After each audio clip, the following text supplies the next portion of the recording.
You're sitting at a coffee shop, waiting for your latte. You pull out your phone, open Instagram, and start scrolling through your feed. You see a photo of your friend on vacation, a video of a cute puppy, and a meme that makes you laugh. Before you know it, 10 minutes have passed and your latte is ready. But as you put your phone away, you feel a strange urge to check it again, and again, and again. It's like your phone is a magnet, and you can't resist its pull. Sound familiar? If so, you're not alone. Welcome to the world of social media addiction. But how did we get here? In the early 2000s, social media was just starting to take off. Facebook launched in the year 2004 as a platform for college students, but it quickly expanded to the general public. When we first launched, we were hoping for, maybe 400, 500 people. Harvard didn't have a Facebook, so that's the gap that we were trying to fill. And now we're at 100,000 people, so who knows where we're going next. We're hoping. By the year 2006, Twitter was born, introducing the concept of microblogging with its 140-character limit. Then, in 2010, Instagram came along, focusing on photo sharing and visual content. These platforms promised to connect us with friends, family, and the world, and they did. Today, over 4.5 billion people use social media worldwide, spending an average of 2 hours and 24 minutes per day on these platforms. That's more than half the global population, and the numbers are still growing. To put this into perspective, let's look at some statistics. According to a report by Hootsuite and We Are Social, the average internet user spends 6 hours and 43 minutes online each day, with social media accounting for a significant portion of that time. In the United States alone, adults spend an average of 1 hour and 38 minutes per day on social media, while teenagers spend up to 9 hours per day on their devices. This excessive screen time has led to concerns about the impact of social media on our mental health, relationships, and overall well-being. But as social media grew, so did our dependence on it. We started spending more and more time online, often at the expense of real-life interactions. In fact, a study by the Pew Research Center found that 69% of adults in the United States use social media, and 74% of them check it at least once a day. For many, it's the first thing they do in the morning and the last thing they do at night. So what happened? How did we go from casual users to full-blown addicts? To understand social media addiction, we need to look at the brain, specifically a neurotransmitter called dopamine. Dopamine is often called the feel-good chemical because it's released when we experience pleasure. Eating a delicious meal, winning a game, or getting a compliment, all these things trigger dopamine release. But dopamine isn't just about pleasure. It's also about anticipation. It's what makes us crave things, even before we get them. When we anticipate a reward, our brain releases dopamine, which motivates us to seek it out. Social media is a dopamine goldmine.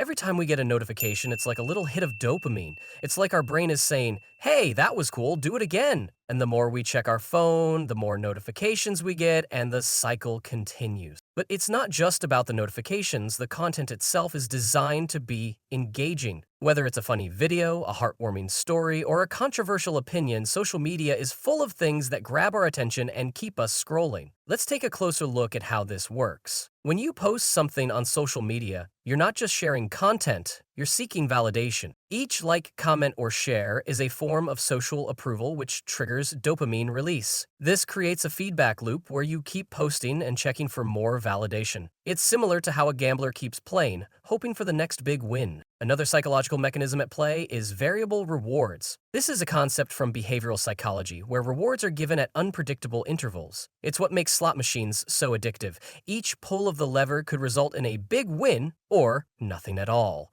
The uncertainty keeps you hooked because you never know when the next reward will come. Then there's FOMO, or the fear of missing out. It's that feeling that everyone else is having a better time than you, and you're missing out on something important. Social media exacerbates this by constantly showing you what others are doing. You see your friends at a party or on vacation, and you think, "Why am I not there?" This makes you check your phone even more to stay updated on what's happening. It's a vicious cycle. The more you check, the more you feel like you're missing out, and the more you check again. But there's more to it. Let's talk about the mere exposure effect. This is the idea that the more we're exposed to something, the more we like it. Social media platforms use algorithms to show us content that's similar to what we've liked or engaged with in the past. So the more we use social media, the more it shows us things we like and the more we want to use it. It's like a personalized echo chamber that keeps us coming back for more. Another concept is the Zeigarnik effect, which states that people remember uncompleted tasks better than completed ones. Social media is full of uncompleted tasks, like unread messages, notifications, or stories that you haven't seen yet. This keeps us coming back to finish what we started, even if it's just to clear that little red dot. So, social media is designed to exploit these psychological mechanisms. But is there a darker side to this? Some people believe that social media companies deliberately design their platforms to be addictive. They point to features like infinite scrolling, where the content never ends, or autoplay, where videos play automatically, keeping you watching. They also mention notifications, which are designed to grab your attention and bring you back to the platform. Is there any truth to this? Well, let's look at the facts. In 2017, a former Facebook executive, Chamath Palihapitiya, said that the platform was ripping apart the social fabric. He admitted that they designed it to be addictive, to keep users engaged for as long as possible. Similarly, in 2020, a Netflix documentary called The Social Dilemma featured interviews with former employees of social media companies who revealed how these platforms are engineered to manipulate our behavior. One of them, Tristan Harris, a former Google designer, said, "We're the product. Our attention is the product being sold to advertisers." But it's not just about the features, it's also about the business model. Social media companies make money by selling ads. The more time you spend on their platforms, the more ads they can show you, and the more money they make. So, it's in their best interest to keep you hooked. They use data analytics and machine learning to optimize their platforms for engagement, which often means making them more addictive. For example, Facebook's algorithm prioritizes content that generates strong emotional reactions, whether positive or negative. This is because emotionally charged content tends to keep users engaged longer. Similarly, Instagram's algorithm shows you content that's likely to make you spend more time on the app based on your past behavior. Now, whether or not this is a conspiracy, the fact remains that social media addiction is a real problem. So, what are the implications of this addiction? First, let's talk about productivity. When we're constantly checking our phones, it's hard to focus on tasks. A study by the University of California, Irvine found that it takes an average of 23 minutes to refocus after being interrupted. So, every time you check your phone, you're not just wasting the time you spend on it, but also the time it takes to get back on track. This can lead to decreased productivity at work or school, as well as increased stress and frustration. Social media addiction can also affect our mental health. Studies have linked excessive social media use to anxiety, depression, and low self-esteem. For example, a study published in the Journal of Social and Clinical Psychology found that limiting social media use to 30 minutes per day led to significant reductions in loneliness and depression. Another study by the University of Pennsylvania found that social media use is associated with decreased well-being, particularly among young adults.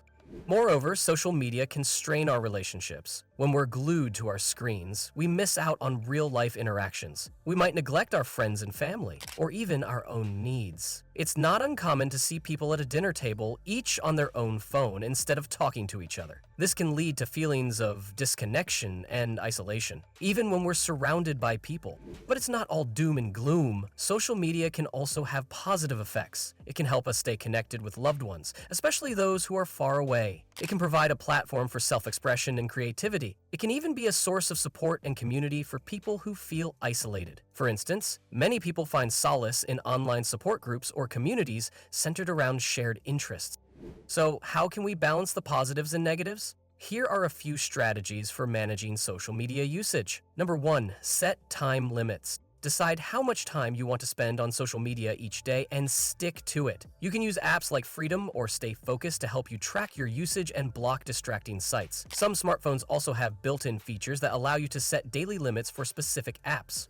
Number 2, turn off notifications. Those little red bubbles are designed to grab your attention. By turning them off, you can reduce the urge to check your phone constantly. You can still check your social media at designated times, but on your own terms. Number 3, take regular breaks. Try to take a break from social media for a few hours each day, or even a whole day each week. Use that time to do something else, like reading a book, going for a walk, or spending time with loved ones. You might find that you feel more refreshed and focused after a break. Number 4, be mindful. Pay attention to how you feel when you use social media. If you notice that it's making you anxious or depressed, it might be time to cut back. You can also try to be more intentional about your usage, focusing on quality over quantity. For example, instead of mindlessly scrolling, try to engage with content that adds value to your life. Number 5. Seek support. If you're struggling with social media addiction, don't be afraid to seek help. Talk to a friend, family member, or mental health professional. There are also online communities and resources available for people dealing with similar issues.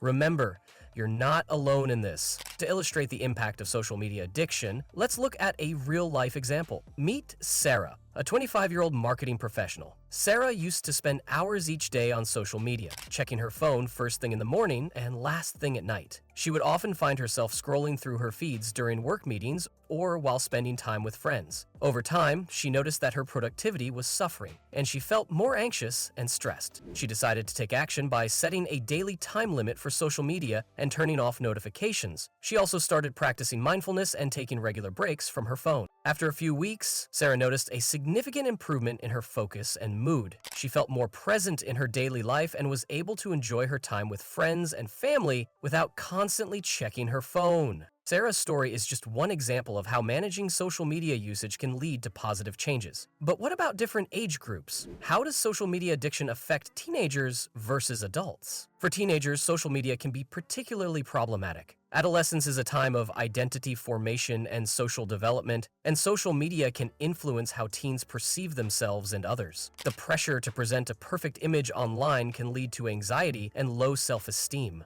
Additionally, cyberbullying and online harassment are significant concerns for young users. According to a report by the Cyberbullying Research Center, about 37% of young people between the ages of 12 and 17 have experienced cyberbullying. For adults, social media addiction can manifest in different ways. It can lead to decreased productivity at work, strained relationships, and feelings of inadequacy when comparing oneself to others. Adults might also use social media as a way to escape from stress or boredom, which can exacerbate the addiction.